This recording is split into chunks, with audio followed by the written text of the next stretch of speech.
There's no federation in this country that can host any mega event without government. There's no one. There's nothing that will happen.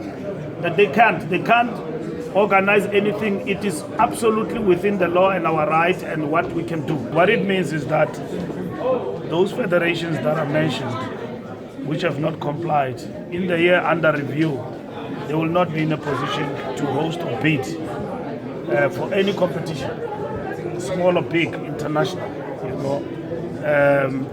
We will not support them, and at the same time, that will not be undertaken.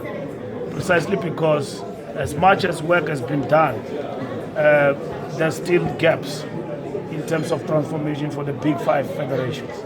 What it means is that rugby will not be in a position to host mega events in terms of the Springboks as it relates to, for instance, the World Cup hosting and all of that. That will not support.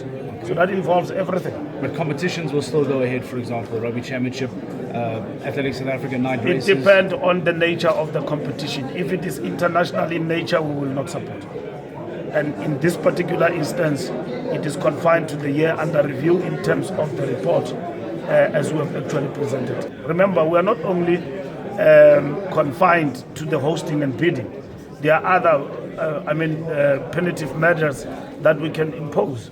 But calculative what is happening in our country and the work that has been done, we need to say to them, we've got the power.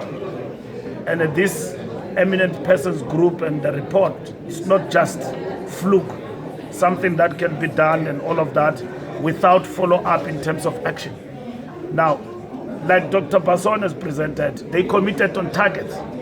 And some of them withhold information because they know that in those areas they have not transformed.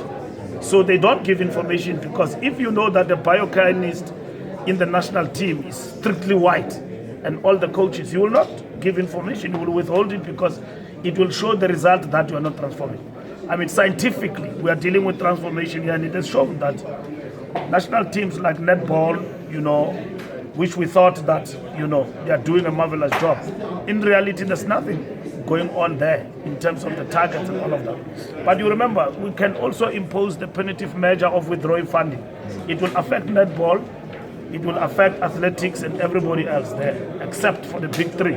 And my consideration, I felt that no, let's give them time so that they can go back to the drawing board and do exactly what needs to be done. Because we want transformation in the 6 scorecard dimensions that they themselves have committed and agreed upon.